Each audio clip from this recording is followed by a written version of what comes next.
It's been 35 months since the fire on the 14th of June 2017, a fire that took away loved ones, neighbours, friends. Today, for the third month of us not being able to be together in our silent walks. It's been a long stretch and it's been difficult for a lot of people all over the country. We'd like to thank you for being here today. Thank you for remembering with us, and thank you for calling for justice with us. It is important to know that this tragedy has affected many lives all over the country. But first of all, we'd like to show you the rest of this video. Thank you all so much for coming tonight. It means a lot to us. I want to give you an update on our fight for change and for justice. We have now reached the end of phase 1 of the inquiry. I want to share with you some things that have been identified, many of which have come with no surprise, but are now confirmed. The inquiry has exposed a culture of neglect, culture of complacency, a culture of non-compliance that included the following: non-compliant windows in Grenfell Tower, non-compliant ventilation systems, non-compliant flat doors, non-compliant stairwell doors, non-compliant lifts, and non-compliant highly flammable cladding and insulation, also known as a petrol blanket by Grenfell United. Does this sound like a building that should have been occupied? Does this sound like a building that should have been occupied after a £10 million investment for a refurbishment? What was the protection against fire exactly for those people? It was a death trap. We were ignored before the fire, and those responsible are trying to ignore us now by being silent or defensive. They are more concerned about escaping liability while we are working so hard for truth, accountability, and safer homes so this doesn't happen again. They say it is complex, the corporates. Some of the corporates say they are confused, and others appear to have suffered from amnesia. Meanwhile, the bereaved and survivors, who I commend and admire for reliving that night and having to go to the public inquiry and give their evidence, knew quite a lot of information in comparison and remembered a lot from the night. There is nothing complex here. There is nothing confusing here. It is simple. They broke the law. Not the contractors, not RBKC, neither TMO are saying that the building did comply. None of them. In the face of clear evidence that it did not, which they had many months to consider. Their silence is an admission of guilt. For the corporates, we challenge you to produce the evidence and show us otherwise. Your silence and ridiculous arguments blaming each other instead of admitting non-compliance simply deepens and prolongs our suffering. Enough is enough. Now we must keep the momentum going.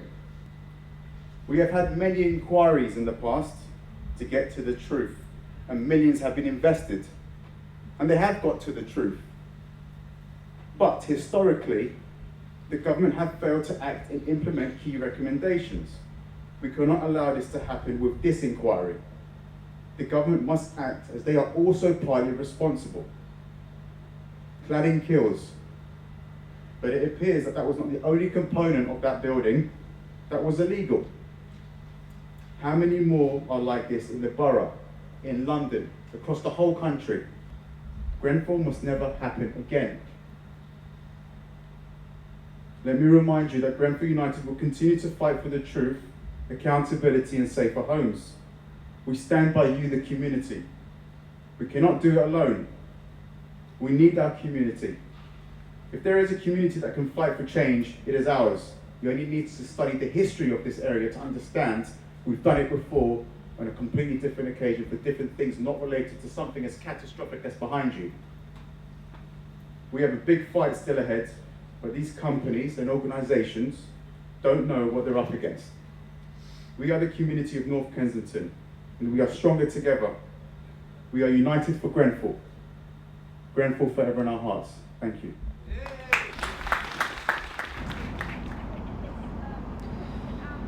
This current health crisis is very reminiscent of what happened post-Grenfell.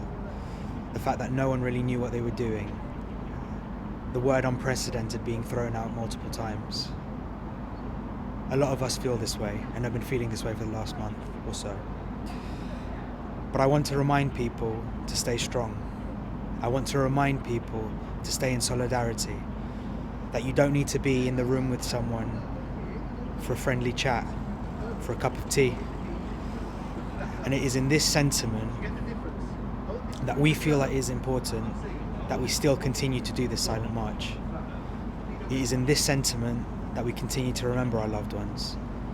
It's in this sentiment that we continue the call and cries out for justice. Because our campaign is to make people safe in their homes.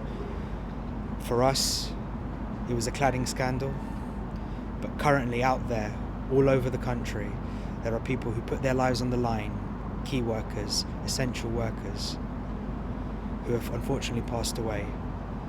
And simultaneously with remembering those who died at Grenfell, we'd also like to remember those who unfortunately have died because of the COVID crisis. Phase 2 of the inquiry has started and unfortunately has had to be delayed. We're still in the process of waiting to hear why the Grenfell tragedy was allowed to happen in the first place. However, with this accountability comes the call for accountability for government to take during this time. A time where everything seems so unprecedented. A time when there's no such thing as normal. A time when no one really knows what they're doing, but at the same time we're all trying to do our part to help. It is of the utmost importance that the families at Grenfell get the accountability and justice that they deserve. It is in the same line that this accountability should be taken to all the families all over the country. We need to make sure that people are protected and safe in their homes. In memory of those who died at the Grenfell Tower fire, we're going to now read out their names. Abdissalam Seba, Ali Jawa Jafari, Dennis Murphy, Mohammed Al-Haj Ali, Jeremiah Dean, Zainab Dean, Stephen Power, Sheila Smith, Joseph Daniels, Husna Begum, Kamru Maya, Mohammed Hamid, Mohammed Hanif, Rabea Begum, forever in our hearts. Ernie Vital, Marjorie Vital, Maria Del Pilar Burton, Amal Ahmadin, Amaya Tuku Ahmadin, Amna Muhammad Idris, Muhammad Noor Tuku, Victoria King, Alexandra Atala, Mary Mendy, Khadija Sayer, forever in our hearts. Khadija Kalufi, Vincent Chajina, Fatima Afra-Sahabi, Sakina Afra-Sahabi, Isaac Paulos, Hamid Khani, Berkti Haftum, Baruch Haftum, Gary Maunders, Debbie Lamprow, forever in our hearts. Farah Hamdan Bulqadi, Lina Bulqadi, Malak Bulqadi, Omar Bulqadi, Jessica Urbano, Lagaya Moore, Abdulaziz Al-Wahabi, Fawzia Al-Wahabi, Mahdi Al-Wahabi, Nurhuda Al-Wahabi, Yasin Al-Wahabi, forever in our hearts.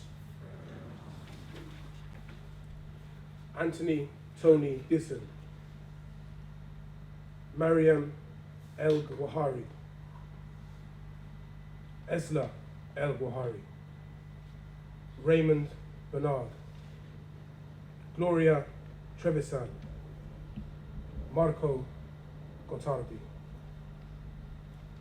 Fetia Hassan, Hania Hassan, Rania Ibrahim, Hisham Rahman, Mohammed Sabar Ahmed Neda, Abu Fras Ibrahim Isra Ibrahim, Fadia Ali Ahmed El Salosi, forever in our hearts. Logan Gomez, Fidoz Hashim, Hashim Kadir, Nora Jamal, Yahya Hashim, Yaqub Hashim, Fatima Shakur, Marina Shakur, Nadia Shakur, Syria Shakur, Zainab Shakur, Basim Shakur, forever in our hearts. Before we go, let's give a cry out for justice.